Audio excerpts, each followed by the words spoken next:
Students, last video में हमने आपको electric field due to electric dipole at axial point and at equatorial point calculate करना सिखाया था।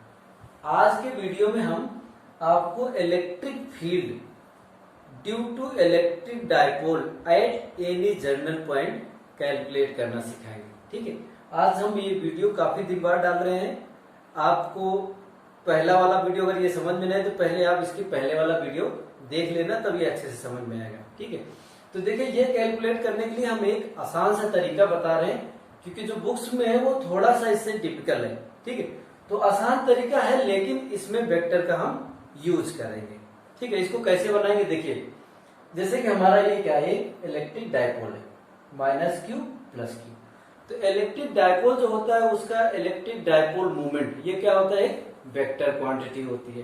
ठीक है, तो ये जो इलेक्ट्रिक डायपोल मोमेंट होगा पी वेक्टर ऐसे होगा, ऐसे। ठीक है, अब ये जो पी वेक्टर है हमें क्या फाइंड करना है, electric dipole at any general point P. तो देखिए जर्नल पॉइंट मान लीजिए ये पॉइंट इसका क्या है, mid point O. Mid point O से आर डिस्टेंस पर कोई पॉइंट पी है, यहां पर हमें इलेक्ट्रिक फील्ड कैलकुलेट करना है ड्यू टू दिस डायपोल। ठीक है, तो एंगल मान लीजिए क्या है, थीटा।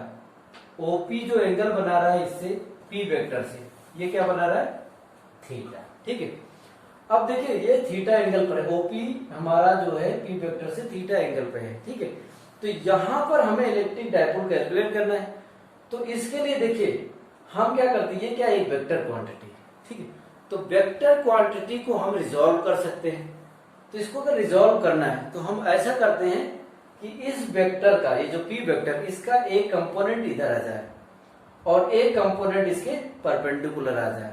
ठीक है, तो यहां से जो ये ओपी है, ओपी के परपेंडिकुलर हमने एक लाइन ऐसे ड्रॉ कर दी। ठीक है, इस तरह से। अब देखिए ये जो पी वेक्टर है इसके अगर हमें दो कंपोनेंट करने हैं तो देखिए इसके अलोंग, ओपी के अलोंग क्या आएगा, पी कॉस थीटा। इस पी वेक्टर का ओपी के अलोंग जो कंपोनेंट आएगा वो क्या आएगा, पी कॉस थीटा। और इसके परपेंडिकुलर जो आएगा वो क्या आएगा, पी साइन थीटा। ठीक है, अब देखिए इसके ये चीज भूल जाओ, आप पी वेक्टर को भूल जाओ। अब एक ये वेक्टर हो गया, एक ये वेक्टर हो गया भाई, एक ये हो गया, इसको आप एक अलग डायपोल मान लीजिए, इसको एक अलग डायपोल मान लीजिए, क्योंकि ये भी क्या है, डायपोल मोमेंट है, ये भी क्या है, डायपोल मोमेंट है। तो ये अलग, इसको अलग डायपोल कंसीडर कर सकते हैं, इसको अलग डायपोल कंसीडर कर सकते हैं। अब देखिए अगर इस डायपोल की बात करें, ये वाला पी कॉस थीटा की, इसके लिए जो पी पॉइंट है ये क्या हुआ, एक्सियल पॉइंट होगा। और जो ये पी साइन थीटा है इसके लिए पी पॉइंट क्या होगा, इक्वेटोरियल पॉइंट होगा, क्योंकि ये एंगल क्या है, 90 डिग्री। ठीक है, अब ये हमारा डायपोल मोमेंट है और ये क्या है, dipole moment. P cos theta क्या है, डायपोल मोमेंट, और पी साइन थीटा क्या है, डायपोल मोमेंट। तो इस डायपोल की वजह से इस पॉइंट पर अगर इलेक्ट्रिक फील्ड कैलकुलेट करें तो ये हमारा एक्सियल पॉइंट के जैसा बिहेव करेगा। तो एक्सियल पॉइंट पर देखो हमारा क्या था, E axial is equal to 2kp vector by R cube. तो ये जो इलेक्ट्रिक फील्ड आई थी ये पी वेक्टर की क्या थी, पैरेलल। मतलब ये वाला देखिए, ये जो पी कॉस थीटा का डायरेक्शन क्या है, ऐसे है, तो इसकी वजह से जो यहाँ पर इलेक्ट्रिक फील्ड आई वो भी कैसे आएगी, ऐसे आएगी। ठीक है, अब इसकी वैल्यू अगर इसकी वजह से जो इलेक्ट्रिक फील्ड आएगी, इसको मान लीजिए E1 है, इसकी वैल्यू अगर हमें लिखना है तो देखिए इस फॉर्मूले में E axial is equal to कितना होता है, 2kp vector by R cube. बस p की जगह हमें क्या लिख देना है, p cos थीटा। तो ये वाली इलेक्ट्रिक फील्ड हमारी क्या आ जाएगी, 2kp cos theta by R cube. अब इसकी बात कर लेते हैं p साइन थीटा की। तो p साइन थीटा के लिए क्या हुआ, इक्वेटोरियल पॉइंट। तो देखो इक्वेटोरियल पॉइंट पर इलेक्ट्रिक फील्ड जो है क्या है, minus kp vector R cube. मतलब जो इलेक्ट्रिक फील्ड है वो p वेक्टर के एंटी पैरेलल है। ठीक है, तो यहां पर देखो ये वाला p वेक्टर ऐसे है, तो इसकी वजह से जो इलेक्ट्रिक फील्ड होगी वो ऐसे होगी, मतलब ऐसे, ये E2। ठीक है, अब E2 की अगर हमें वैल्यू लिखना है तो देखो क्या आएगा, इक्वेटोरियल की वैल्यू क्या आई थी, equatorial is equal to minus K P vector by R cube. बस यहाँ पर पी वेक्टर की जगह हमें क्या लिखना है, पी साइन थीटा। तो इलेक्ट्रिक फील्ड हमारी कितनी आ जाएगी, K P sine theta by R cube. अब हमें क्या निकालना है, नेट। तो नेट इलेक्ट्रिक फील्ड क्या होगी, ये एंगल मान लो क्या है, अल्फा। ये क्या है, नेट इलेक्ट्रिक फील्ड, इसकी और इसकी वजह से नेट इलेक्ट्रिक फील्ड। इस एंगल को मान लीजिए क्या है, अल्फा। ठीक है, अब ये तो 90 डिग्री होगा, तो नेट इलेक्ट्रिक फील्ड क्या होगा, E net is equal to under root E1 square plus E2 square. E net is equal to under root E1 की वैल्यू हमारा कितना आया था, 2kp cos theta by R cube. तो 2kp cos theta by R cube का whole square plus ये वाला कितना आया था, kp sin theta by R cube का होल स्क्वायर। इन दोनों में देखिए kp by R cube common है, यहां पर भी यहां पर, तो उसको कॉमन ले लिया, बाहर निकल जाएगा। यहां पर क्या बचेगा, 4 cos स्क्वायर थीटा, यहां क्या बचेगा, साइन स्क्वायर थीटा। अब देखिए इसमें से cos स्क्वायर थीटा निकालेंगे तो यहां बचेगा cos square theta plus sine square theta, उसकी वैल्यू क्या होती है, 1। तो यहां पर क्या देगा, 1 प्लस यहां से क्या बचेगा, 3 cos स्क्वायर थीटा। ये हो गया 1 प्लस 3 cos स्क्वायर थीटा। तो जो ई नेट की वैल्यू आई जनरल पॉइंट पर, K P by R cube under root 1 plus 3 cos square theta, ये जनरल पॉइंट पर इलेक्ट्रिक फील्ड की वैल्यू आ गई। अब डायरेक्शन की बात करें तो मान लीजिए ई नेट इस लाइन से, ओपी लाइन से अल्फा एंगल पे है, तो अल्फा की वैल्यू निकालना है। तो देखो क्या करेंगे, tan alpha is equal to क्या होगा, E2 by E1। tan alpha is equal to क्या आएगा, E2 बाई E1। तो इसको निकालेंगे हम tan अल्फा की वैल्यू, तो ये आएगा 1/2 tan theta. tan alpha is equal to आएगा 1/2 tan थीटा। ठीक है, तो ये हमारा हो गया electric field at general point. अब हम कैलकुलेट करेंगे electric potential due to dipole. ठीक है, तो पहले कैलकुलेट करेंगे हम एक्सियल पॉइंट पर, फिर कैलकुलेट करेंगे इक्वेटोरियल पॉइंट पर। ठीक है, तो यहां मान लीजिए हमारे पास एक इलेक्ट्रिक डाइपोल है AB, A पर प्लस Q, B पर -Q चार्ज है। ठीक है, और इसकी टोटल लेंथ क्या है, 2A। तो ये हमारी A हो जाएगी, ये हमारी A हो जाएगी, ये मिड पॉइंट हो गया वो। तो O से हमें R डिस्टेंस पर एक पॉइंट P है, वहां पर हमें क्या निकालना है, इलेक्ट्रिक पोटेंशियल एक्सियल पॉइंट। ठीक है, तो ये R है, तो यहां से देखो ये डिस्टेंस कितनी होगी, R माइनस है, और ये कितनी होगी, R प्लस है। अब हम देखो इलेक्ट्रिक पोटेंशियल निकालना बहुत सिंपल है। इसकी वजह से यहाँ पर इलेक्ट्रिक पोटेंशियल निकालेंगे, इसकी वजह से यहाँ पर इलेक्ट्रिक पोटेंशियल निकालेंगे, और दोनों को डायरेक्ट क्या कर देंगे, सम कर देंगे। तो इसकी वजह से पोटेंशियल मान लो यहाँ V1 है, इसकी वजह से मान लीजिए पोटेंशियल क्या है, V2 है। तो V1 इज इक्वल टू कितना आएगा, KQ by R plus A, और potential due to minus Q कितना आएगा, V2 is equal to minus KQ by R minus A. अब टोटल निकालना है तो क्या करना है, हमें दोनों को डायरेक्ट सम कर देना है, V1 प्लस V2। तो net potential is equal to कितना आएगा, V1 plus V2। V1 V2 को वैल्यू रखेंगे, KQ by R plus A minus KQ by R minus A. KQ common है, तो V net is equal to KQ common, LCM इसका लेंगे तो देखो क्या आएगा, R minus A minus R plus A upon R square minus A square. ठीक है, ये ब्रैकेट ओपन करेंगे तो R कट जाएगा, माइनस ए कितना हो जाएगा, -2a।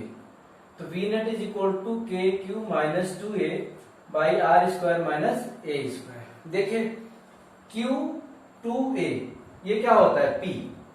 तो ये हमारा इसकी इन दोनों की जगह हम क्या ले सकते हैं, P। तो ये हमारा ऊपर का हो जाएगा -KP, और यहाँ पर A क्या होता है, R से बहुत छोटा होता है, इसलिए A स्क्वायर को हम नेग्लेक्ट कर देते हैं। तो V नेट की वैल्यू आएगी -KP बाई आर स्क्वायर। तो ये तो हमारा हो गया पोटेंशियल एट एक्सियल पॉइंट। ठीक है, अब eight equatorial point, equatorial point मतलब परपेंडिकुलर बाइसेक्टर। ठीक है, तो ये मान लीजिए हमारा डायपोल क्या है, AB। तो ए बी का परपेंडिकुलर बाइसेक्टर हो गया ओपी। तो ये ओ पॉइंट से आर डिस्टेंस पर हमें क्या निकालना है, इलेक्ट्रिक पोटेंशियल। ठीक है, तो देखो ये हमारा ओपी है, तो वो हमारा इसका क्या है, मिड पॉइंट। तो ये ए होगा, AO इज इक्वल टू ए और BO इज इक्वल टू ए। ठीक है, तो ये हमारी कितनी हो जाएगी, 90 डिग्री अगर है तो ये हमारा क्या हो जाएगा, under root R square plus A square. ये भी हमारा कितना हो जाएगा, under root R square plus A square. तो ये हमारा AP हो गया ये, और ये हो गया BP, दोनों क्या है, बराबर। यहां पर हमें क्या निकालना है, नेट पोटेंशियल। तो पहले प्लस क्यू की वजह से यहां निकालते हैं, फिर माइनस क्यू की वजह से, फिर दोनों को सिंपल ऐड कर देते हैं। तो प्लस क्यू की वजह से देखो क्या आएगा, प्लस क्यू की वजह से मान लो V1 है, V1 कितना आ जाएगा, K Q by under root R square plus A square. और V2 हमारा क्या हो जाएगा, माइनस है, minus K Q by under root R square plus A square. अब हमें नेट निकालना तो क्या होगा, सिंपल ऐड हो जाएगा, V1 plus V2, V1 plus V2 K Q by under root R square plus A square minus K Q by under root R square plus A square. इन दोनों का सम करेंगे क्या आएगा, नेट 0।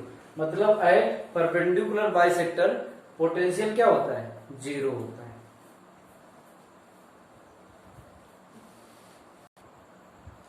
अब हम electric potential eight general point calculate करेंगे। ठीक है, ये भी देखो वेक्टर का यूज करते हैं तो ये बहुत सिंपल हो जाता है, अदरवाइज जो है बड़ा टिपिकल है।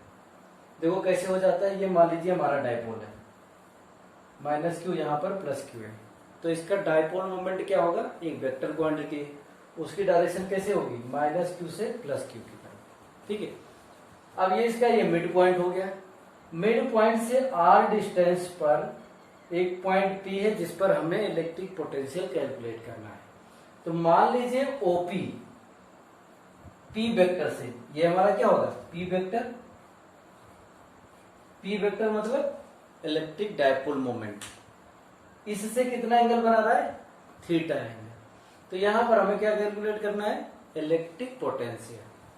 अब इसके लिए देखो सिंपल हम वेक्टर का यूज करेंगे। देखिए ये जो वेक्टर है, इस वेक्टर को दो पार्ट में हम डिवाइड करेंगे। तो दो पार्ट में डिवाइड करने का मतलब इसको दो वेक्टर बना देंगे, मतलब ये जो इलेक्ट्रिक डायपोल मोमेंट है ये दो इलेक्ट्रिक डायपोल मोमेंट में डिवाइड हो जाएगा। दो इलेक्ट्रिक डायपोल मोमेंट में डिवाइड होने का मतलब दो हमारे पास डायपोल हो जाएंगे, एक डायपोल इधर हो जाएगा, एक डायपोल ऐसे हो जाएगा, और इस डायपोल को हम भूल जाएंगे। और फिर इसकी वजह से यहां पर पोटेंशियल, फिर इसकी वजह से यहां पर पोटेंशियल कैलकुलेट कर लेंगे। ठीक है, तो देखिए ये P वेक्टर, ये थीटा है। अब इसके परपेंडिकुलर एक लाइन ड्रॉ कर देते हैं ये। अब इसका जो है एक कंपोनेंट इसके अलोंग आ जाएगा P cos थीटा ऐसे, और एक P sin थीटा ऐसे आ जाएगा। अब ये आ गया, देखिए P cos थीटा एक डायपोल हो गया और P sin theta other dipole को, मतलब P cos थीटा एक डायपोल को रिप्रेजेंट करेगा और P sin थीटा एक डायपोल को मोमेंट को रिप्रेजेंट करेगा। अब इस डायपोल की बात करें, ये जो डायपोल मोमेंट है जिस डायपोल को रिप्रेजेंट कर रहा है उसकी डायरेक्शन किधर है, OP के अलावा। तो ये जो P पॉइंट है इसके लिए एज एक्सियल पॉइंट होगा और इसके लिए क्या होगा, इक्वेटोरियल पॉइंट। ठीक है, तो एक्सियल पॉइंट पर इसकी वजह से यहां पर जो पोटेंशियल निकालेंगे वो क्या होगा, electric potential at axial point वाला फॉर्मूला लगाएंगे। एक्सियल पॉइंट पर क्या था electric potential, V is equal to KP by R square, और इक्वेटोरियल पॉइंट पर क्या था, 0। अब इसके लिए ये क्या है, एक्सियल पॉइंट, तो इसकी वजह से यहां पर पोटेंशियल की अगर हम बात करते हैं तो देखो ये वाला फॉर्मूला लगाएंगे, बस अंतर क्या होगा, ये P की जगह यहां पर ये डायपोल मोमेंट किसका था, इसका था। अब ये वाला जो डायपोल है उसका डायपोल मोमेंट क्या है, P cos थीटा, तो इस P की जगह हम क्या लिख देंगे, P cos थीटा। तो इसकी वजह से जो डायपोल मोमेंट आएगा V1 वो आएगा KP cos theta by R square. अब इसके लिए ये वाला जो डायपोल मोमेंट है इस डायपोल के लिए ये क्या हो गया, इक्वेटोरियल पॉइंट। तो इक्वेटोरियल पॉइंट पर हमारा पोटेंशियल क्या आता है, 0, मतलब इसकी वजह से जो पोटेंशियल यहाँ आएगा वो क्या आएगा, 0। अब नेट पोटेंशियल की बात करेंगे तो इन दोनों का सम, तो net potential is equal to V1 plus V2। तो V net is equal to क्या आ गया, KP cos theta by R square. देखिए ये बहुत सिंपल आ गया। अब यहाँ देखो theta is equal to 0, theta अगर 0 हो जाएगा तो ये क्या होगा, ऐसे हो जाएगा। तो ये जो डायपोल है इसके पैरेलल हो जाएगा, तो इसके पैरेलल एक्सियल पॉइंट पर क्या आ जाएगा, KP बाई आर स्क्वायर। अब देखो थीटा इज इक्वल टू 90 का हो गया तो इक्वेटोरियल पॉइंट हो जाएगा। इक्वेटोरियल पॉइंट पर cos थीटा का cos 90 की वैल्यू क्या आती है, 0। तो यहाँ पर क्या आ जाएगी, 0। तो इस फॉर्मूले की वजह से, इस फॉर्मूले की हेल्प से हम किसी भी पॉइंट पर हम निकाल सकते हैं इलेक्ट्रिक पोटेंशियल, ठीक है। तो ये जनरल पॉइंट पे हो गया। अब हमें कैलकुलेट करना है torque on electric dipole in uniform electric field, ठीक है। तो ये हमारी देखिए यूनिफॉर्म इलेक्ट्रिक फील्ड है। यूनिफॉर्म मतलब कांस्टेंट इलेक्ट्रिक फील्ड, जिसकी डायरेक्शन ऐसे है। एक डायपोल हमने रख दिया, डायपोल हमारा जो है डायपोल का जो डायपोल मूवमेंट है ऐसे होगा। यहाँ फिगर में देखिए ये माइनस क्यू है, ये प्लस क्यू है, कैसे होगा। तो ये जो डायपोल मूवमेंट है इलेक्ट्रिक फील्ड से एंगल बना रहा है थीटा। देखिए ये जो डायपोल है, डायपोल मतलब ये जो डायपोल है इसका प्लस क्यू चार्ज, इस पर कितना फोर्स लगेगा, क्यू ई और ई के अलॉन्ग। इस पर कितना लगेगा, माइनस क्यू। तो देखिए ऐसे अगर सम करें तो नेट क्या आएगा, 0। मतलब इस पर जो ट्रांसलेशनल फोर्स है वो क्या होगा, 0। लेकिन ये जो टॉर्क है दोनों इसको घुमा सकते हैं। देखो ये इसको ऐसे क्लॉकवाइज लाएगा और ये इसको ऐसे, ये ऐसे ऐसे इस पर घूम सकता है, ठीक है। तो घूम सकता है मतलब अगर ये घुमा सक रहा है तो ये दोनों फोर्स मिलके क्या बने, टॉर्क बनाएंगे, ठीक है। ये दोनों कपल ऑफ फोर्सेस हो गए जो इसको घुमा रहे हैं। तो घुमाएंगे तो इससे हमें टॉर्क प्रोड्यूस होगा, उस टॉर्क को कैलकुलेट करना। तो अब देखिए इसको अगर हम एक्सिस ऑफ रोटेशन मान लें इस पॉइंट को, तो ये एक्सिस ऑफ रोटेशन हो जाएगी। तो हमें टॉर्क अगर निकालना है इसके अबाउट, तो इसका टॉर्क तो 0 हो जाएगा क्योंकि यहीं से ये यहां से पास कर रही है, एक्सिस ऑफ रोटेशन है। इसका टॉर्क होगा, इसका टॉर्क अगर होगा तो कितना होगा, फोर्स इंटू परपेंडिकुलर डिस्टेंस। ये तो फोर्स हमारी कितना है, QE, और परपेंडिकुलर डिस्टेंस हमारा क्या है, 2a sin थीटा। तो torque is equal to QE into 2a sin theta. Q और 2a दोनों मिलके क्या बनेगा, P। तो ये टॉर्क इज इक्वल टू हमारा E 2QA sin थीटा, इसकी जगह क्या लिख देंगे, P। तो टॉर्क इज इक्वल टू होगा PE sin थीटा। अब इसको वेक्टर फॉर्म में लिखना होगा, तो वेक्टर फॉर्म आएगा P क्रॉस E, ठीक है। अब देखो हमने इसको E क्रॉस P क्यों नहीं लिखा, देखो क्योंकि देखिए ये वाला जो टॉर्क प्रोड्यूस कर रहा है वो क्या है, ऐसे, मतलब टॉर्क वेक्टर जो है अंदर की तरफ जा रहा है, और P क्रॉस E, P ऐसे है, E ऐसे है, तो P क्रॉस E वो भी क्या है, अंदर की तरफ जा रहा है। इसका मतलब हमें यहां पर जो ऐसे टॉर्क की डायरेक्शन क्या होगी, अंदर की तरफ होगी, ठीक है। तो P क्रॉस E से ही ये डायरेक्शन फुलफिल हो रही है, E क्रॉस P से ये चीज फुलफिल नहीं हो रही है। तो इसीलिए हम यहाँ पर टॉर्क को क्या लिखेंगे, P क्रॉस E। अब हम कैलकुलेट करेंगे potential energy of dipole in uniform electric field, ठीक है। तो देखिए ये इलेक्ट्रिक फील्ड है, इनिशियली ये वाला डायपोल देखो minus Q plus Q, initially इसका जो डायपोल मोमेंट है E से θ1 एंगल पर है, ठीक है।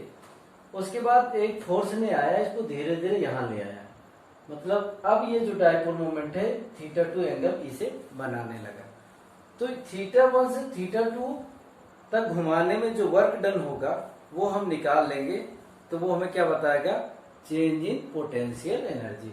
ये होगा यहाँ पर इसकी जो पोटेंशियल एनर्जी और यहाँ की जो पोटेंशियल एनर्जी दोनों का difference, final potential energy minus initial potential energy is equal to क्या होगा, वर्क डन।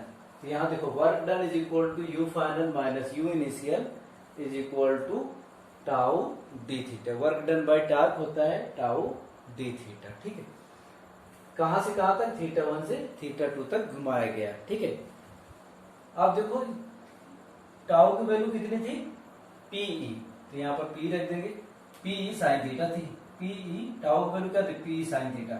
यहाँ से P बाहर निकल जाएगा, साइन थीटा का इंटीग्रेशन क्या होता है, माइनस कॉस थीटा। ठीक है, तो ये वाला माइनस यहां रख ले रहे हैं। कॉस थीटा एंगल कहां से कहां तक वेरी कर रहा है, θ1 टू θ2।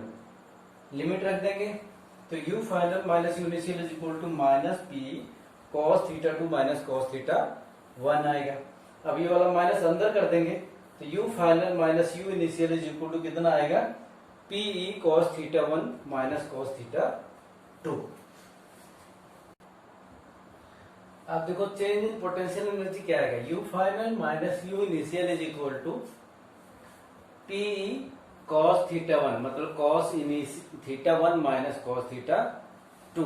ठीक है, अब मान लेते हैं इनिशियली ये जो है 90 डिग्री पे था, इनिशियली कितना था 90 डिग्री पर। तो 90 डिग्री पर जब था तो इसकी पोटेंशियल एनर्जी को हम मान लेते हैं 0 था। ठीक है, तो θ1 इज इक्वल टू 90 तो u initial is equal to क्या मान लेते हैं 0।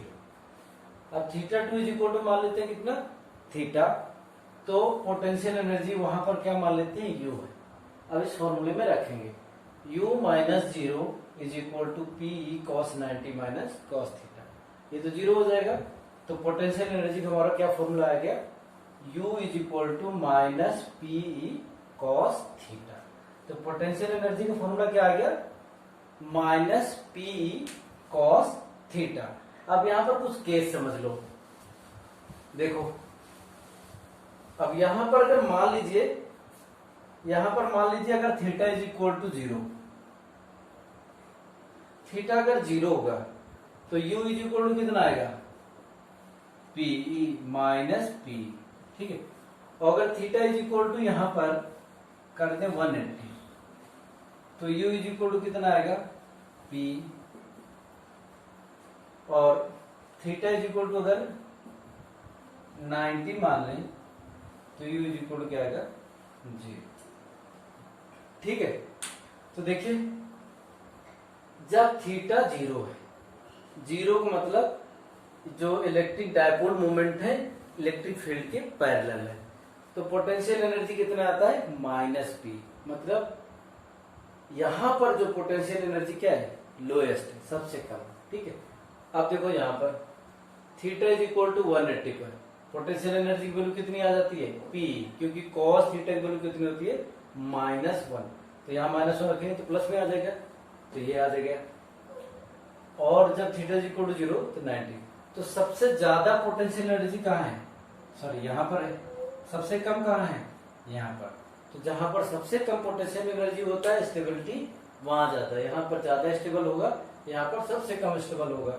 ठीक है, तो ये हमारा हो गया इलेक्ट्रिक डायपोल की पोटेंशियल एनर्जी का फॉर्मूला। ठीक है, तो यहां तक अब हमारा खत्म हो गया। अब नेक्स्ट जो वीडियो होगा उसमें हम गॉस लॉ, ठीक है, गॉस लॉ स्टार्ट करेंगे।